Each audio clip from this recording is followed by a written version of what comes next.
Aloha, good afternoon. It is 2:33 p.m. on Wednesday, March 6, 2024, and I call the Committee on Housing, Sustainability, and Health Committee to order.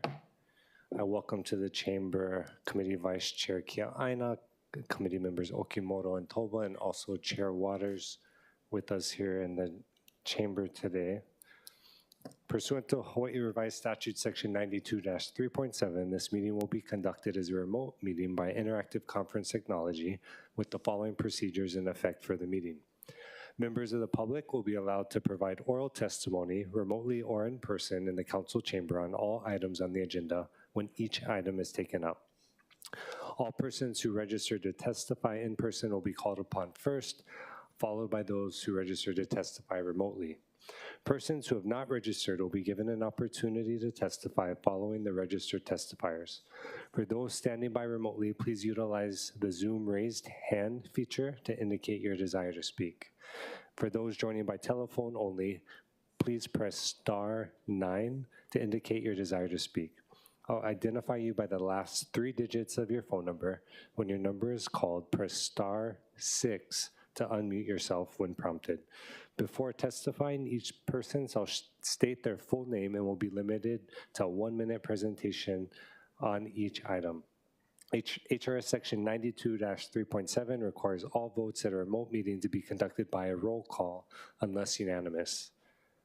I will first call for objections, and if there are any, I will call for a roll call vote. For those council members participating from outside the council chamber, which I don't believe we have at the moment, under HRS Section 92-3.7, the meeting will automatically recess if we lose audio-visual contact with you and cannot reconvene until we reestablish contact. Therefore, please announce beforehand if you'll be voluntarily signing out of the meeting. Written testimonies, including the testifier's address, email address, and the phone number, will be available to the public as described on the posted agenda. As a courtesy, please turn off all cell phones. I also welcome Councilmember Dos Santos Tam to the chamber, and we'll move first to agenda item number 1 for action, Bill 5, 2024, relating to noise control. I believe we have Major James Slater from the Honolulu Police Department here on behalf of the administration, and as you come up, Chair, I'll ask if you wanted to say anything on this bill, but if not, we'll go to the administrative. Yeah, please do. Hello, thank you, Major, for being here, by the way, and nice seeing you. No, thank you so much for having a hearing on this. I know Local 5 had testified at first reading. They had concerns, and I'm willing to work with Local 5 to address their concerns. Really, the aim of this was to curb the street performers who are amplifying the music. I got no problem with people singing, dancing, doing magic, breakdancing, and all the other stuff that goes on. But at the same time, there's about 25,000 people who live in Waikiki, and they're just concerned that this amplified sound is extremely disturbing. So thank you for having a hearing on this, and look forward to a lively discussion. Thank you. Thank you, Chair. Appreciate those sentiments. And Major, thank you for being here. If you have any thoughts, please feel free to share regarding the bill, or if HPD or the administration have a position. And apologies to that. If you want to just turn on, and then maybe also identify yourself for the record. Yep. So again, Major James Slater, Honolulu Police Department, assigned to District 6, the Waikiki area. So I can't take credit for much of the work that went into this. It was my predecessor, Major Platt, who was there prior to me. He worked extensively with the prosecutor's office, Chair Waters, and they did a lot of work to create this. So I'm not trying to take any credit for it, but I think the bill would be helpful. It'd be a useful tool for the police department. I think I was a police officer 28 years, and several years I was assigned to the Waikiki area as a young officer. And one of the common complaints from the community was noise complaints. And it's not just the tourists, it is, as Chair said, it's residents, right? Businesses, people who have their employment there. So it's a common concern. And typically, a lot of the things that we can cite for in the current section, it's for like what we would consider old school days boombox, right? The stereos, the loud noise. And so, you know, just to give you an idea, out of the last year, over 15,000 calls for service for noise-related complaints. It resulted in 100 citations from this section. So that's a very small amount that resulted in citations. Of those 100 citations, 77 were in the Waikiki area. So a great deal of the actual enforcement is taking place there. So again, like I said, it would be a useful tool, and I do believe that there is a place for it. So yeah, available for any questions, obviously, if you folks have any. Thank you, Major. Are there any questions from the committee? I didn't. We'll go to Councilmember Okimoto and then Councilmember Dos Santos Tam. Thank you, Chair. Aloha, Majors Leader. I just want to follow up. I thank you for being here and for, it sounds like you've continued on the process of where this bill started. I know that in 2021, the department was not in favor of it because of the feasibility to enforce it. So you mentioned of the 15,000 noise-related calls, about a small percentage of them were actually followed through, and most of them were in Waikiki. I guess I want to know what's the difference between, is it now that the department is able to enforce it, or how feasible will it be to enforce this one measure? I believe the way it was originally written, there were some issues whether or not constitutional, if it would be enforceable from a law enforcement perspective, and obviously we don't want to enforce a law that's not something that can be prosecuted, right, at the court level, so it's through judiciary. Original language didn't quite work out, so I know working extensively with the prosecutor's office, they helped kind of craft and create language that not only would be enforceable, but it is constitutional, something that can be applied. And so how would we, well, that's good to know, first of all, that the progress has been made. So if this measure continues and goes through, what would the department then do? What would it look like for you guys to enforce this? You get the calls, and then what happens? So typically we get the call for noise complaints, and I can tell you from experience, many years of dealing with it, most of these calls do result with people just complying, right? It just comes down to finding middle ground between the person calling and the person who's actually making the noise, right? Whether it's a birthday party or, just it could be anything, right? There's a variety of things that cause a noise disturbance. And typically, if you just talk to both parties, you can find middle ground, and we're just mediators in that point, and there's no reason for a citation. It can just be, hey, can you keep it down? Hey, are you willing to let them go on with their party till this time? So not to drag you through the whole process, but most times it'll result with some sort of mediation. On the rare occasion, like I said, it will result in a citation. With the way that the law is written now for this, I mean, it's basically for boombox. And pretty much every one of those citations was from a vehicle in which the noise was coming, the music was coming out. We can readily see it's more than 30 feet across. We can identify that that's the source of the music. So we're able to cite it, because we're not going to cite if we can't prosecute it. So we want to make sure it sticks. Okay, good to know. And I mean, I don't live in Waikiki, but I know that so I understand that area in Council Chair's district, that's where this is mainly the issue. But I do know that in my suburban area, there's still the noise, and it is a hindrance. But I also know that we couldn't call every time I heard a loud stereo to go by. And I just want to make sure that this doesn't impact the department in any way in having to address other types of calls that come in. And you're saying that it should not. Should not. I actually thank you for the concern. I think that's good for you to think of that for us. But in this case, I think it's actually a good tool for us. It gives us a little bit more leeway on what we want to do. Thank you so much, Major. Thank you, Chair. Of course, thank you, Councilmember. Councilmember Dos Santos Tam. Thank you. On the questions of enforcement, I had a few questions for you. So currently, the bill would prohibit these kinds of devices from being used on public property, including any public street. Does this include state-owned streets like H1, Vineyard Boulevard, or is it just city-owned streets? I believe it would be both, because we have jurisdiction throughout. Okay. And then for the sound in the bill, it describes 30 feet from the device that's produced in this. How do you go about measuring that? How do you determine that it's audible at 31 feet versus 29 feet?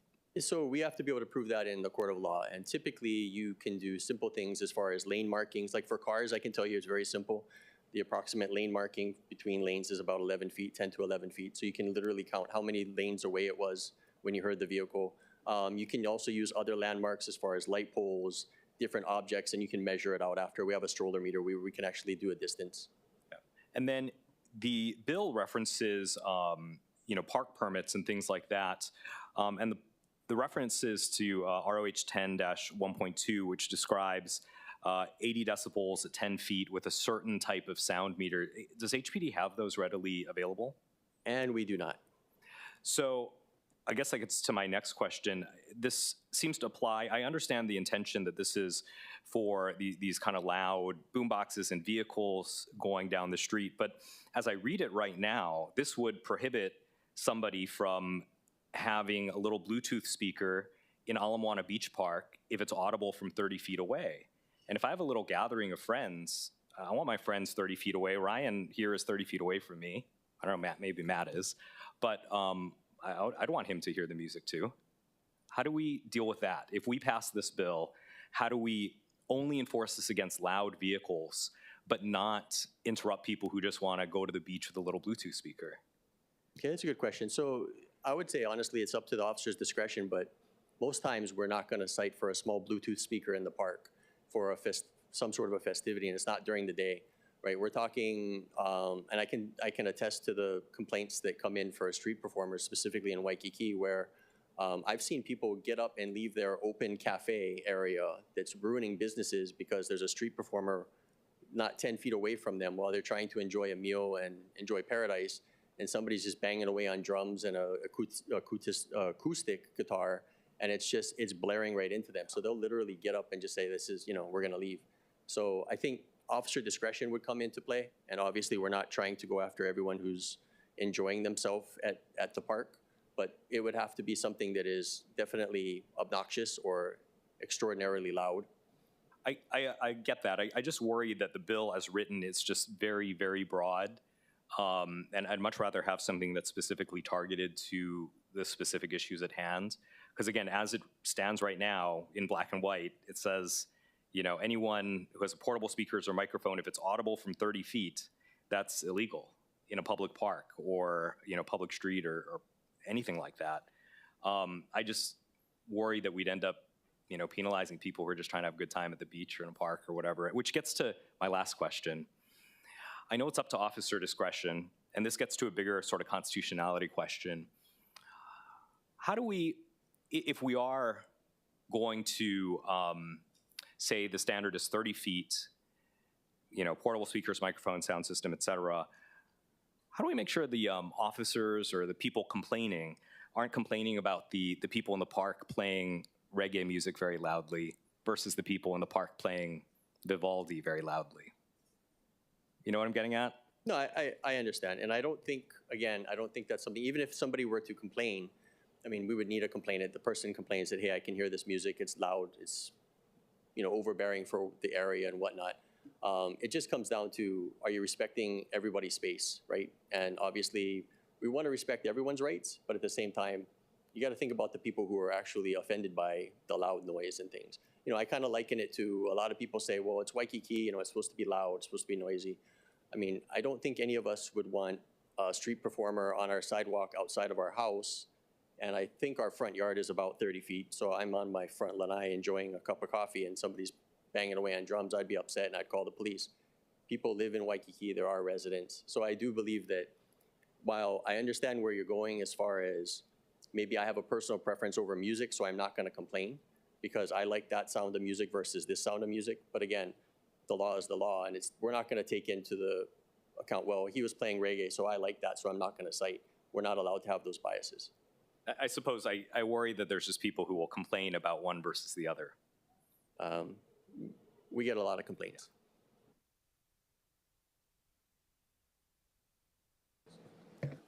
Councilmember Toba. Thank you, Chair. Just a comment. I do think that the way it's written is broad. I think maybe it's time for us to start thinking about, again, the comment, in Las Vegas, this section out, like as a performer, that's in the council, and I was just telling the chair, whenever I go into a venue, I gotta pay insurance, to protect me, protect you, and to protect the venue. And they are doing these things on public streets. So, if they're there every night, they're making money. They're making money, So maybe it's time for us to, and if, maybe it's time for us to start thinking about maybe, talking with enterprise services, like you said, and maybe, making sections so that we know it's controlled. Two, we're really watching over the safety of people in Waikiki. Just a comment. Thank you. Councilmember Okimoto. Thank you, Chair. Major Slater, I had a follow-up question related to what Councilmember Dos Santos Tam asked. And you did say that as an officer, they're using their discretion. So it's pretty subjective then, it sounds, which I have concerns with when we start saying the officers use their discretion, even though the 30-foot parameter is set. And he also asked about the devices. So right now you said that we do not have the devices to measure or to enforce or regulate this. Is that what I heard correctly? For the decibel meters, we do not. I have been working with Senator Moriwaki. We're looking at, through the Department of Health, apparently there are some other things other than actually carrying, I mean, as you see, our officers are carrying tons of equipment now, right? And we just keep adding more equipment and more equipment on them. So adding a decibel meter would be one more piece of equipment that they've got to carry with them every day. So they did, Department of Health did let us know that there is an app that you can use on a phone that has an external mic. We could use our department-issued phones and actually be able to get a decibel meter reading. It would be readily visible on our body-worn camera, so we'd be able to use that for testimony in court to show what the decibel meter was. So we are working on that, and we're trying to get that for the next legislative session. So I've been working with her office. Okay. Two questions. What will be the cost, whether it's state or in the city? There's a cost to it. Do you have an idea of what that would be? How much per device? How many devices would we need? And then you just mentioned the officers can then use their own. So they would be using their own personal phone and downloading an app. Is that, or they would be using an HPD phone? And you mentioned that there's more devices that are going to be.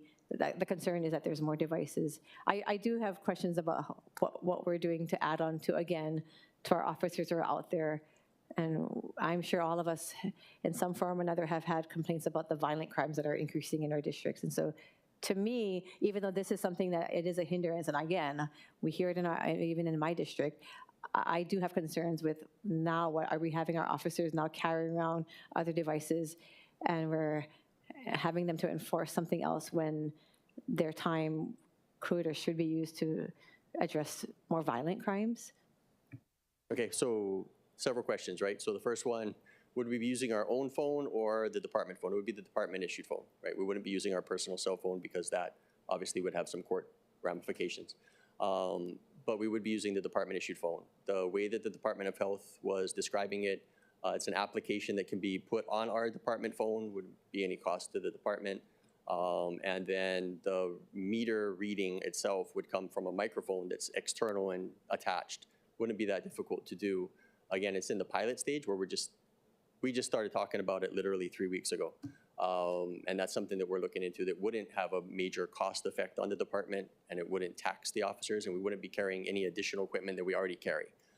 As far as using it, no, we're not gonna avoid dealing with violent crime so that we can go handle this nuisance complaint. But when the community does call and say, we have a concern about this loud noise, at least we're giving the officers a resource or a tool that they can use to verify this was the decibel reading of this loud party. And then that does take away some of that, well, was it too loud at 30 feet or not loud enough at 30 feet? And then to clarify, you said you're working with Senator Moriwaki on having state funds to get these decibel meters. So is that what we're looking at, or are we looking at the office of the HPD phones with the app? Phones with the app. So Senator Moriwaki's thing is that's what you're looking at, not That's something. what I'm working with Senator Moriwaki. Okay. We had a meeting with the Department of Health. We started talking about using an application that can be used on your department-issued phone with an external mic that would give us the same reading that we would if we had a decibel meter. And every officer has a department-issued officers do, yes. phone. Okay. So there would be no additional cost, or what would be any additional cost incurred? Again, pilot stage, very beginning. Just started talking about it 3 weeks ago. We don't know the cost, but as far as like the application, they're saying that could just be put on the phone. As far as the external mic, we got to figure out how much that would cost, and I'm assuming that we'd be able to find the funding for that through the state. Okay. And do you have a timeline for the pilot stage? No. No? Okay. Thank you, Major. Thank you, Chair. Yeah, thank you, Councilman. Thank you, Major. I did have a few questions. Chair, did you have a? Yeah, well, Councilmember Dos Santos Tam had asked first, and I was going to ask a couple. So go to him, go to you, and then I'll ask some. So if you want to go ahead and ask Councilmember, and then Chair will go to you. Thank you. I also wanted to clarify, just for the record, I reviewed the testimony. A lot of the complaints, and again, I understand where the residents, particularly of Waikiki, are coming from, but a lot of them reference things like the noise from the trash collector companies, leaf blowers, power washers, construction activity, motorcycles, which don't have speakers, but simply, you know, the revving of motorcycles. Are any of those sources of noise covered in this bill, which says, you know, audio or video player, portable speakers, microphone, et cetera? No, and if you want the stats for the construction noise, in all of Oahu in 2023, we had 422 construction noise types, which would be the ones you were just speaking about. In Waikiki, only 27 of those were reported. So I guess even if we were to pass this bill, all of these other sources of noise would continue to proliferate. Yes, well, it wouldn't be covered in this section. Chair Waters. Thank you. Just to clarify, I know we're talking about two different things. One was decibel readers as it relates to Senator Moriwaki's ideas and bills, right? Versus what this bill does. It doesn't require any decibel reader. So when we're talking about cost, it really is if sound is generated and is audible from a distance of 30 feet. So you're just using your ears. You don't have to use any form of equipment whatsoever. Yeah, but it's modified by it has to be audio or video player, portable speakers, microphone, and it says musical instrument. We might want to add in amplified musical instrument because honestly, I don't think the community has a problem with musical instruments, just the amplification of the musical instrument. And again, I just want to make the point that the bill doesn't require anything to do with decibels. That was the former bill that failed. That's why I took that out. So we don't have to have any decibel readers. We don't have to buy any new equipment. But just wanted to clarify. Thank you. Appreciate that, Chair. Yeah, Major, I did have just a few questions. So do you know what offense level this particular violation is? I mean, I believe it's a violation. Is that your understanding? Violation. Okay. And so is your understanding that'd be like a beyond a reasonable doubt standard at court? Like say someone went to court on this particular citation? Yes. Yeah. So when you say that your officers are using their discretion to enforce it, I'd imagine that that would involve, you know, say they have to go to court, you know, you'd have to at least proffer some evidence to show like that you were 30 feet or closer to hear the 100%. sound. Yeah. So Yeah, maybe you're something correct. like, you know, you're this many streets away or on this side of the sidewalk when the car was parked in this location on the street or something like that. Absolutely, and that's kind of the beauty of the body-worn camera too, which we really like because when we see it and we hear it and we know that that's more than enough for the violation, activate the BWC, it backtracks 30 seconds, it picks up the violation, and we're able to use that. Okay, no, I appreciate that, and that's actually good to hear too, because in terms of the laws it applies right now, like for example, if someone's driving their car from Haleiwa to Kahaluu, those 35 miles, and blasting their radio, that would be not allowed, right? Correct. Yeah, and citable under this particular ordinance. Yes, and which is what most of those, just about every one of those citations was. Yeah, and so I do want to acknowledge that there is a usefulness to it in terms of the impact on the community.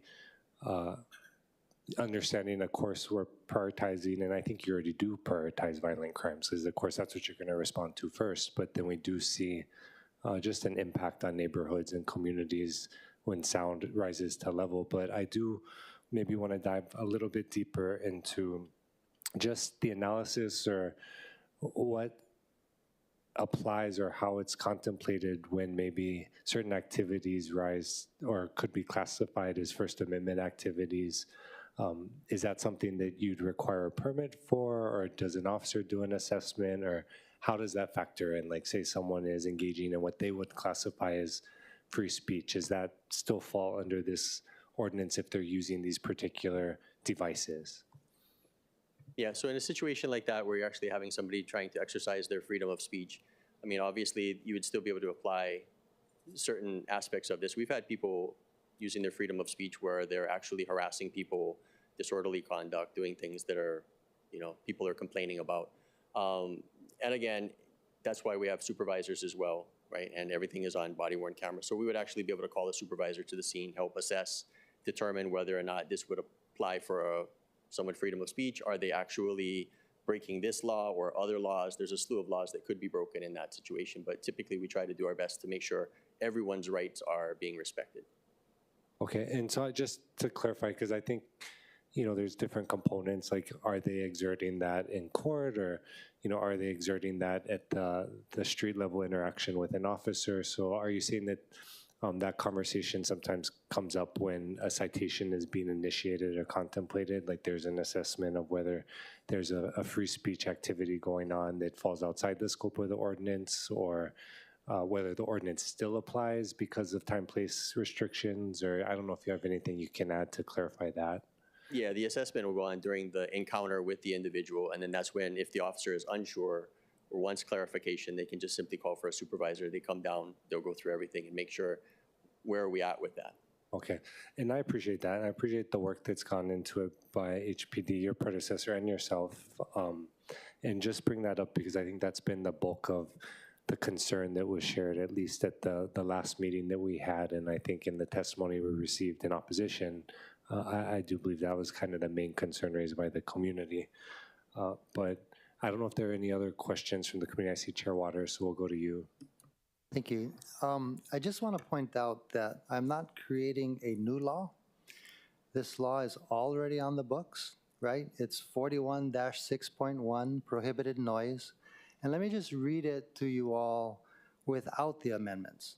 What's already, it says it's unlawful for any person to play, use, operate, or permit to be played, used, or operated any radio, tape recorder, or cassette player if it is located on any public property, any public street, highway, building, sidewalk, park, or thoroughfare, any motor vehicle on a public street, highway, or public space, and if the sound is generated and is audible from a distance of 30 feet. So it's already on the books, folks. It's already, that's what's unlawful.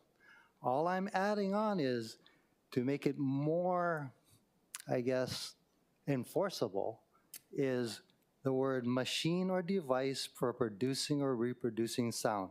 And by the way, radio, tape recorder, and cassette player already is a machine or device for producing or reproducing sound. Yeah? So it's already unlawful to do all those things. I'm just adding it on to make it more enforceable. And as the Major said, it's a tool that the police department can use to enforce this law. It just makes it more enforceable, easier for the police to enforce and regulate the sound. I did all the stuff on page 3 with regard to it doesn't apply to any stationary equipment, warning devices. It's just to modify to make it even clearer. But again, I know I'm repeating myself now a third time. This law is already on the books. Yeah, it just makes it more enforceable. Thank you, Chair. Appreciate that, Chair. And I just have a couple more questions before we take testimony. Did anyone else on the committee have any other questions for Major? I was just curious if you could maybe outline what's required for engaging in some of these activities and what is prohibited already, if we're going to hone in on some of the issues that I think Chair's dealing with, because I know there's laws regarding, like, say, peddling or other types of activities. So do folks have to have a permit to be doing street performances, or can they just do that of their own volition, or how does that work based on what you know? At this time, we don't have anything as far as like a permit for street performance, no. Okay. And so right now, if you wanted to play an instrument or sing a song, right, that would be allowed with no restrictions? Yes, correct. Okay. Based on what Chair said, do you feel like that's in part due to ambiguity or lack of specificity in the current ordinance that we're looking at? Or what have you run into in terms of your experience or your officer's experience? Based on talking to a lot of the officers that are out there doing the dirty work now, and I've talked to them, they do get a lot of complaints about different types of street performers. And it's not just from residents, it's from or not just from tourists, it's from residents, businesses. And that is one of the things that they'll look at it and they'll say, well, what they're using doesn't quite apply to what it is now because the language is a little bit more restrictive, right? It's like Chair said, it's already in the books. We already have the ability to apply this law, but the additional language just makes it a little bit more of a useful tool for us to be able to apply it to a more variety of situations. Okay, and my last question on this was just in your experience, since we're discussing like First Amendment activities, we'll just broadly classify them as that. In terms of the response that, or the calls that you get and the incidents your officers are responding to, would you say the bulk of them fall outside of those types of activities, or do you have a general proportion or ratio of maybe what would be just generally, say, a protest or rally versus folks banging their drums by the cafe? I'd say that in the last, I've only been there for 3 months and talking to my officers and stuff, I haven't heard any that it was a First Amendment freedom of speech type incident. Madam Clerk, do we have any registered or unregistered testifiers online at this time? Chair, we have a few. Okay. Are those registered or unregistered? Registered. Okay, so we'll go to registered.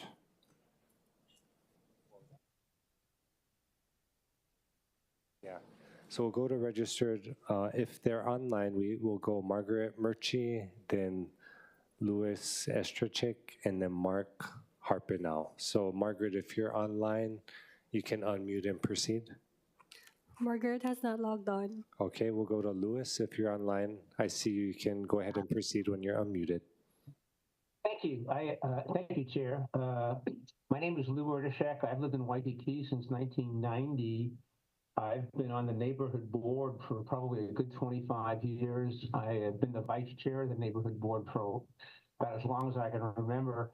And I can certainly tell you that we get a lot of complaints about the amplified noise.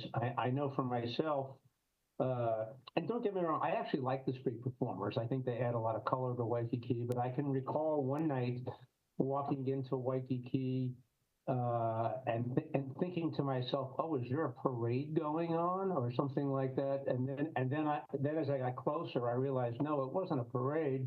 It was just the amplified music, and it kind of reverberates off the high-rise buildings and things like that. And so it does get pretty loud. There's no question about that. And so the neighbors who come and complain to us at the neighborhood board have a very legitimate concern. So we appreciate Councilmember Waters. We've been working with him for a long time.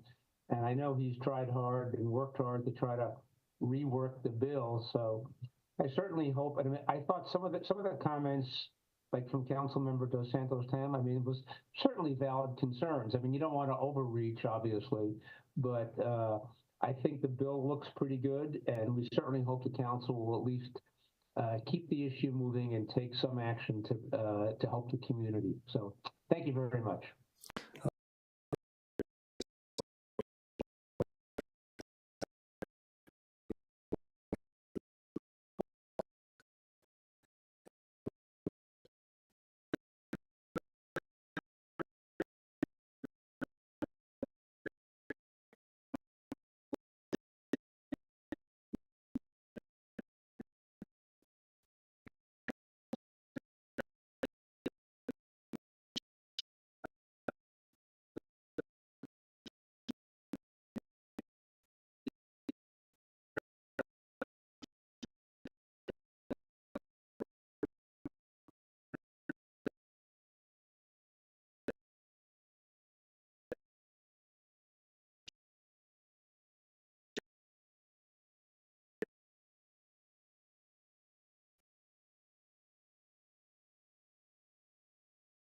In the middle of the night. Thank you again. Thank you for your testimony. And also, Mark, could you just state your full name for the record as well? Mark Harpenow. Appreciate that. Were there any questions for the testifier? Seeing none, thank you for your time. I know we don't have any unregistered testifiers online, so we'll go to in-person testimony. Registered first, we'll have Carlino Giampolo, and then Ben can come up after. Please, yeah, go ahead and state your name and proceed when you're ready. Thank you, Chair. Carlino Giampolo. I support Bill 5. Each of you has access to the more than 25,000 words I have written so far about this issue of way too early trash morning pickup. Although Bill 5 does not directly address that issue, my actions and the intent of this bill are the same: respect for human dignity. Changes occur either on the path of tragedy or the path of dignity. For instance, the residents of Maui have the opportunity to be on the path of dignity and to create a new beginning for Lahaina. What if you and your family were to live there and you had the sole authority to create that new beginning? Would you have trash pickup at 3 a.m.? Would you allow street performers on Front Street to disturb the peace and tranquility of your home? Would you support modified motorized vehicles with their excessive noise to impact the health and well-being of your family? Please take action to protect everyone from Keiki to Kapuna from the abuse of inordinate noise. I am confident that Mayor Blangiardi, with his greater understanding and depth of compassion, will now support this kind of bill when it reaches his desk. Can I make just one quick comment about the decibel readers? Go ahead. When I testified in June of 2022, it was mentioned that money was allocated for decibel readers. And the officer who was there said that they were going to order them the next day. So maybe the council could look into that issue. Where is that money and why were the decibel readers not purchased? Thank you very much for your time. Appreciate that suggestion and your testimony. Any questions for the testifier? Seeing none, we'll go to the next registered testifier, Mr. Sadowski, and then anyone else unregistered can line up behind this testifier. Please proceed when you're ready. All right, thank you. Ben Sadowski with Unite Here Local 5. So we believe this council's attempts to resolve legitimate noise issues have good intentions. However, we are in opposition to Bill 5 as written because it would inadvertently infringe on other important rights related to public demonstrations that people have needed now and throughout history to help shape their community's future. The movements for civil rights, for marriage equality, women's rights, indigenous rights, all mobilize people through public demonstrations, the power of the people. So imposing further limits on the ability to stand up for our rights could cost us those rights. Bill 5 will make protests more difficult, and we feel there's a danger there that could erode democracy on Oahu, which is a real danger for our communities. So we would ask you to please defer Bill 5 today, and let's look at more constructive alternatives that can, work for everyone. Thanks.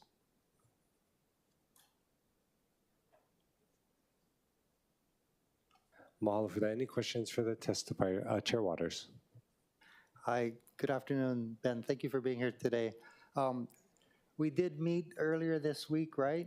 Yes. And I offered for you to speak with your attorneys to see if there's any language that we could include in the bill to address some of the concerns that Local 5 has with regard to the bill. Were you able to speak with your attorneys? Yeah, we've started the discussion, but at this point, we don't have anything.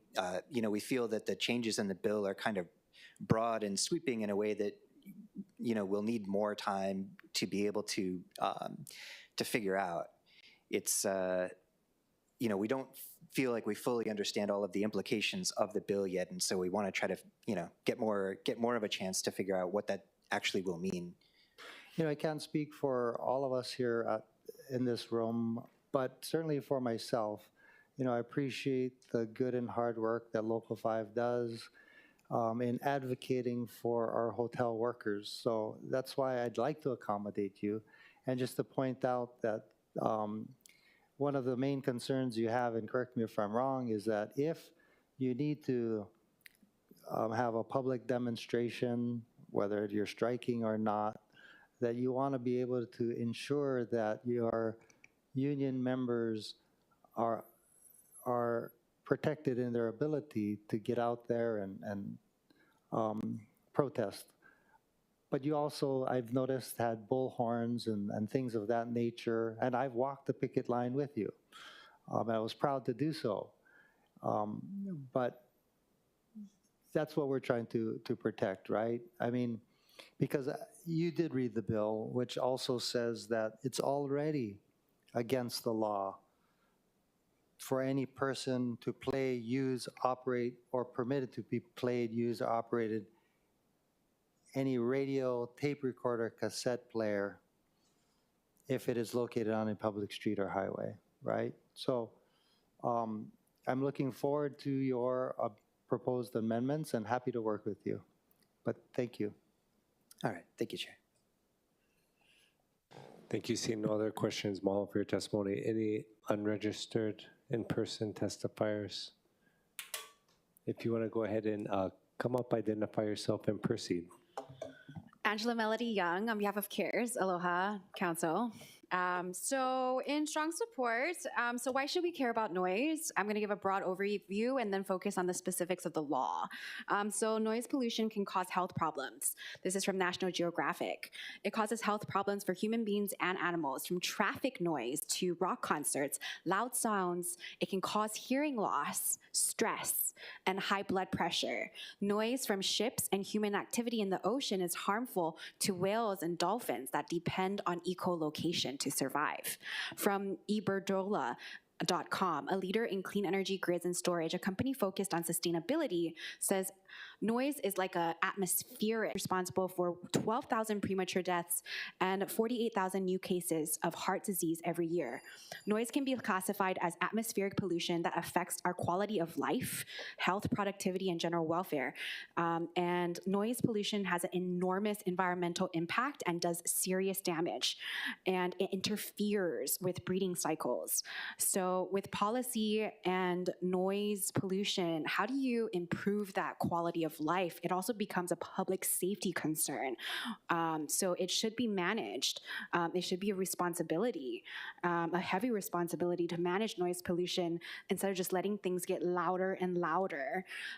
So from corporate.findlaw.com about policy and noise, it says, as the population increases and more efficient modes of transportation continue to push communities characterized as rural and into developed metropolitan cities, noise pollution becomes an issue for all.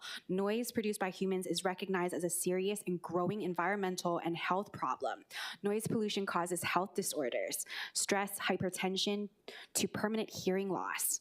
Additionally, noise has demonstrated to cause psychological problems. Moderate levels of noise can heighten anxiety. It can decrease cooperative behavior. Mahalo. I appreciate your testimony. Were there any questions for the testifier?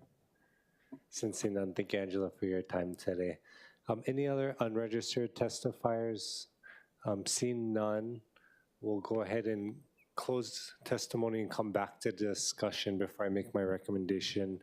I do just want to note that my inclination, given the discussion today, was to defer and hopefully at the future bring the bill back, understanding that, Chair, you had mentioned you're working with stakeholders to potentially do a CD1, I'm assuming, and so I'm happy to re-agendize that once that occurs. But is there any further discussion, Yes, Vice Chair? Well, first of all, I support this bill. I believe that our job is to fight to safeguard the quality of life of our respective communities, and their voices on this matter most. With regard to the right to freedom of speech or the right to protest, I'm a strong supporter for that. I don't necessarily need an amplifier for that, or many organizations, including in our Hawaiian community. And if there are any big events, it is within our Hawaiian community. And you don't see them opposing this because our voices are heard. When we protest in the thousands. And we may not be happy with a lot of things, but we don't ever feel that our rights to protest are infringed upon. And so I would recommend that the bill move forward. I think Chair Waters has demonstrated that he's worked with the appropriate parties, the prosecutor's office and HPD and the community. And so I don't understand why we need to defer it. So I strongly support this bill. I actually get a lot of complaints about the cars as well and the motorcycles. So I appreciate those that commented. If there's any way of strengthening it, I would be open to that, but not to the point to provide relief to the Waikiki community. And so I guess I just don't understand why would we be deferring this bill. I would prefer to move it forward, and but I defer to the chair. No, I totally appreciate that sentiment and agree with you in the sense that we do want to ensure that we're protecting the quality of life for our community. Just given the positive dialogue that's been occurring, and my inclination is always when there's room for agreement and collaboration and a common ground, I think we want to give opportunity for that to flourish. And so given just the willingness of all the parties today to participate in a positive dialogue, I'm inclined to let that go forward just for that reason alone, so that we can all walk out of this process feeling like we were all heard. Totally agreeing with your sentiment that we have to protect the quality of life of our community. Any other thoughts for discussion, Chair Waters? Thank you so much. Can I just ask Major Lynch just to address one of my concerns about Local 5 and their ability to strike or protest, and what's occurred in the past? Because I think he has something very relevant to say. Please. Yeah, just to bring back a little bit of historical background with this. So when I got to Waikiki in the assignment for their command, I asked specifically about strikes recently, any type of demonstrations, things like that. So just trying to get back up to speed, because when I was a young officer, I stood many strike posts. We went for many demonstrations. I was part of the bicycle detail where we literally rode with them for their demonstrations. And it's historically, we've had a good relationship with the unions where we understand that they're there for a demonstration. If they're just using the megaphones for a break or to let their membership know what they're doing, I mean, there's no reason for us to use this law for that. Right now, obviously, that's different if it's, and we already have laws in place, if they're in the bullhorns, in people's faces, right? I mean, we've got disorderly conduct, we've got harassment. There are a slew of other criminal charges that we can make if a person's gonna make the complaint. And again, everything is recorded. So again, I feel like we have a really good relationship with the union, and I asked Acting Captain Arita, was a member of the bicycle detail for many years, and he's actually the main focal point when he goes down for the union. So we've had a pretty good relationship, so I'm not sure if that's gonna be an issue. Thank you. Thank you, Chair. Appreciate that, Chair. And, you know, I'll acknowledge that there's actually quite a wide diversity of activities that fall under those First Amendment protections. And so to the degree we can specify ones over others, I'll leave that up to those working on the draft. But I don't know if it's as simple as just specifying in the exemptions so that we have explicit clarity for each PD when they see what they're enforcing, and there doesn't need to be this on the ground analysis that may take more time than is needed. But I'll leave that up to yourself, Chair, and of course the stakeholders that are going to be involved. But any other discussion from the committee before I make my recommendation? And really appreciate the dialogue. Yeah. So Chair is going to recommend that action on Bill 5, 2024 be postponed to a time and date to be determined by the committee chair. Any discussion? Vice Chair, was that an objection to the postponement? Can't I know? I'm sorry? Were you objecting to the postponement or just? No, sharing? I will defer to you. You're the chair. My preference was that we move forward with it because I believe that this issue is not new. And I think that when a member has done everything possible for these last couple of years in concert with the community as well as the enforcement authorities, so that they could do their job, right? Because we heard them loud and clear and we done that. So I do have a problem with deferring, but I am not going to vote against that. I defer to you, and I would trust your judgment. Okay, appreciate that. And again, until determined by the chair, but my hope is that next month we can get this rolling. And so any other thoughts, reservations, objections, hearing none, so ordered. Thank you everyone for coming out today, and we'll continue the conversation. So please stay in touch with your council member and the committee. We'll move to agenda item number 2, Bill 1, 2024, relating to herbal cigarettes. I believe the administration has Deputy Director Santi here. Are there any questions for the administration? Deputy Director, you can come up if you have any thoughts you want to share, but seeing none, we can go ahead and go to testimony unless Councilmember Dos Santos Sam wanted to share anything at this time. Seeing no thoughts from him, I don't have any registered testifiers in person or remote. Madam Clerk, do we have anyone online, unregistered, wanting to testify on this item? Chair, there are none. Okay, thank you, Madam Clerk. We'll go to unregistered in person. Angela, please proceed when you're ready and identify yourself again. Thank you. Angela Melody Young on behalf of CARES in strong support. So we should have stricter statutory parameters and provisions as per city and state law to control the smoking epidemic in the state of Hawaii and the county of Honolulu. So from the Criminal Justice Division Tobacco Enforcement Unit from the Department of the Attorney General, that is something that is charged with enforcing and implementing various terms of the tobacco industry. And then from the Hawaii Children and Youth, the group that proposes to the Keiki Caucus has declared that smoking nicotine devices and smoking vapes is a very heavy concern. So we should really be serious about this issue and study it. Mahalo. Any questions for the testifier? Seeing none, thank you, Angela. Anyone else in the gallery wanting to testify? Seeing none, we'll go ahead and close testimony and go to discussion. Were there any thoughts on this particular item? Or any questions, discussion? Seeing none, Chair is going to recommend that Bill 1, 2024 be reported out for passage on third reading. Seeing no discussion, objections, or reservations, so ordered. Okay. And then that brings us to informational briefing, agenda item number 3, 327. So I think we'll make okay time today. This is Honolulu Emergency Services Department update on opioid settlement. We have for your information presentation that is available online. Is departmental communication 144, and we'll turn it over to Deputy Director Ian Santi of the HESD. Mahalo. Again, good afternoon, Chair, Vice Chair, and committee members. Again, Ian Santi, Deputy Director, Honolulu Emergency Services Department. The committee has requested Chair again to do a presentation on the opioid settlement money that the City and County of Honolulu received.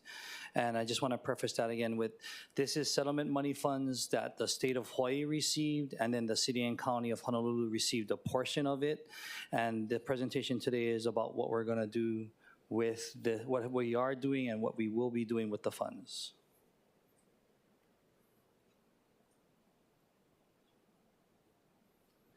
So again, the Hawaii Opioid Settlement Allocation Funds, due to the increase of opioid overdoses around the world, dozen companies were produced, distributed, or sold prescription drugs, and resulting in a $50 billion lawsuit. As a result, many states, including Hawaii, received a portion, as I stated, and this is to be used for supporting the recovery efforts, individuals, and struggling with opioid addiction. Next slide. So this is just some stats for national statistics showing that there's 111,000 reported drug overdoses, deaths in America. 105 have been confirmed leaving, clinically confirmation, leaving 5,000 pending further investigation. 64.7% of death has less one potential opportunity for harm and reduction. And as of August 2023, the United States experienced 307 deaths per day per the CDC. Synthetic opioids, including rainbow and carfentanil, were presented on toxicology reports from individuals who overdose on psychostimulants such as cocaine and methamphetamine. So that's pretty much just saying that it's not only opioids, but it is a polysubstance challenge. So this is our county data. We do not have the deaths for 2023, as the deaths have not been confirmed by the medical examiners. But for 2022, there were 50 deaths related specifically to opioid in Honolulu. These are our first responder data. So for last calendar year, the Honolulu Emergency Medical Services, in conjunction with the Honolulu Fire Department and Honolulu Police Department, co-responded to 1,234. They gave 1,234 doses of naloxone or Narcan, and of that, 785 were individual patients. So what that means is, as we demonstrated with the Narcan, when you get the Narcan, that's a public access, that's one dose, the 4 milligrams. That's a one dose. When you give one in each nostril, that becomes 2 doses, but it's still just one person. So does everyone understand that? So Councilmember Tobo passed out. I'm sorry, I'm gonna use an example. He passed out. I walked up to him. That's one call, but I gave him 1 dose in the right nostril, 1 dose in the left nostril. So that's why you see 1,200 doses inside there. To make sure that's clear. So we actually only gave 785 individual patients. Of that, 281 improved status. So what that means is, of the 785 people, 281 of them went from having a poor respiratory effort to an increased respiratory effort, or their pupils went from a pinpoint status to a dilated status. So that shows that the naloxone had some effect on that individual. And of that, 59% of them did say they used more than just an opioid. 32% of them reported opioids, specifically heroin, methadone, and Suboxone, and 9% just confirmed that they used fentanyl. The majority of the people are Caucasian, Native Hawaiian, or Pacific Islander unsheltered males between the ages of 40 and 59, with high risk of polysubstance abuse use and opioids. And nationally average, Hawaii reported the 3rd lowest in overdose deaths rate in 2023. As again, 2022 data shows that it's 50 opioid deaths for Honolulu. Next slide. So with the funding of $1.3 million, we've done a lot of things within the city. We formed a committee made of the first responders and the Department of Community Services to discuss how the funding to affect change in each of the departments for both preventative action as well as response to ensure the safety of our first responders. Next slide. So the funding specifically, we hired 2 staff. Both of them are still with us today in the back. The one is our planner that does the grant management and the data statistics, and the other one is a community relations specialist that we are working on doing education to the public as well as the individuals that deal with the opioid challenges out there, meaning that we're gathering data, analyzing the data, and how we can better equip our first responders with the tools that they feel that they need when dealing with the individuals directly in front of them. The rest of the funding has been allocated for training and equipment. So our fire department, our police department, and our EMS personnel all do respond to these things on a daily basis. They do have the tools currently to address and to identify opioids or other substances out there, but there's always an improvement on having improved safety precautions as well as having other identifying, I guess the best word is, other identifying tools in the toolbox. The multiple tactical and detection trainings, this is an example of the different, these are all pictures in Honolulu. This is not from the national or off the website. These are all things that events and trainings that our staff here in Honolulu have done as first responders. And the last thing is, again, this team has decided to work with, on the Big Island, they have a Hawaii Fentanyl Task Force that was started before this opioid settlement, and we are committed here to creating some similar activities over here in Honolulu to go and educate and involve the community as well as other stakeholders to try and fight the use of the opioids out there. Particularly, again, fentanyl in Honolulu, it is not as bad as it is on the mainland use, but we don't want to get there, so we're working on creating a task force to improve the relationships and educate the community about the services that can happen, the services that we can provide here. And I think that's it.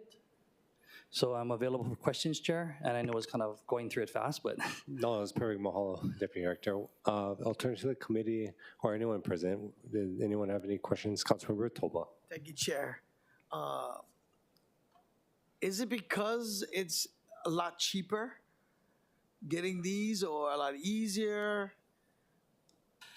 I would request that you invite HPD to give you guys a specific education on how the fentanyl is made and done, but I can tell you, you're saying you're correct. An example I would use is if an individual got maybe a kilogram of product to make fentanyl, what they would do, that kilogram probably cost the individual $1,000, but that kilogram can turn into 10 kilograms and it now multiplies by $10, for example. I don't have the exact numbers, but yes, it is cheaper to get fentanyl, make it, and then distribute it at a 10 times cost. You know, my concern is that, the state is thinking about legalizing marijuana and knowing that, 35% of our youngsters in high school not graduating, it kind of concerns me that, this is out rampant and, we talking about opiate. We're not talking about marijuana. We're talking about a drug that that can be produced easily and people can get high cheap.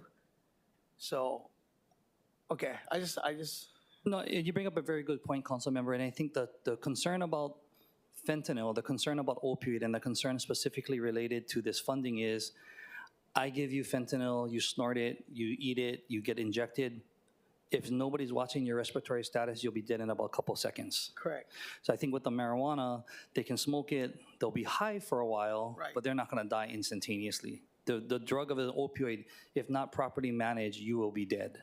That's the simple answer. Thank you. Appreciate it. Mahalo for that. Any other questions from the committee? I did have a few. I just wanted to maybe ask if you could walk through the funding in total and like any additional funds we may be receiving, or do we anticipate Sure. additional funds? Yeah. And while you pull that up, maybe We'll put the slide back. We'll try to put the slide back up. But if you're talking about, yeah, so I apologize.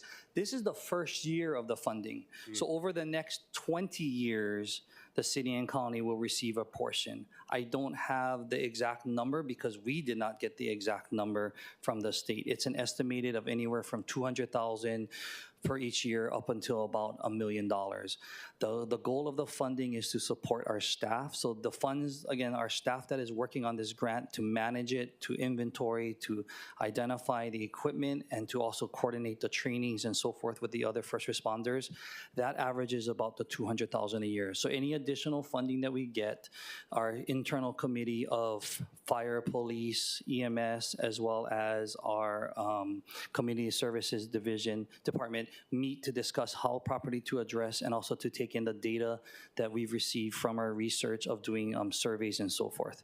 So that's the goal for the next 18 years. Okay, no, I appreciate that. And so when we're talking about staff, the planner 5 Yes. and the specialist 3, that's what Yep. you're referencing? That's the staff that is hired specifically off of this grant money. Okay, and just to clarify, so the totality of their salary is from this grant money, or is it split with other projects? 100%. So as you look in there, the 197,074 pays for the two of them, and the 56.01% fringe is included in that. Okay, appreciate that. And then I know you mentioned the task force coming into creation or existence. I'm assuming it may operate kind of like its own opioid settlement advisory committee for the Yes. city. Do we have an idea of who's going to be on that, or? No, not yet, and we're looking to develop that now. We're taking the foundation that the Hawaii Island Fentanyl Task Force used, and we're doing that over here. We'll definitely be reaching out to you folks. We do want to have our legislative body involved as well as community members. One of the things that they recommended is you have people out there to engage people, and they want to do things in the schools, you do things out in public. We want to make sure that we can bring people in, engage them, provide them an education, and let them know what's happening out there. So we'll definitely keep you up to date when that moves forward, sir.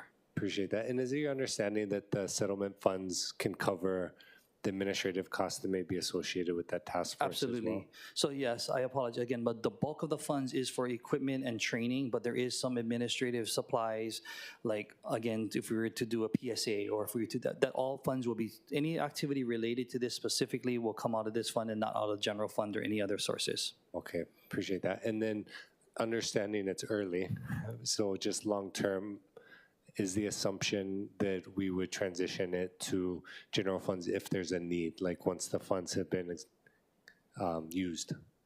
As we do with anything at the city, that would be the intention, of course, but that's 18 years from now is what we understand. And again, the pharmaceutical companies, the one thing good about this money, again, it's not in conjunction with the fiscal year. This is a grant that's given to us through the state, through the funding sources, so this money does roll over.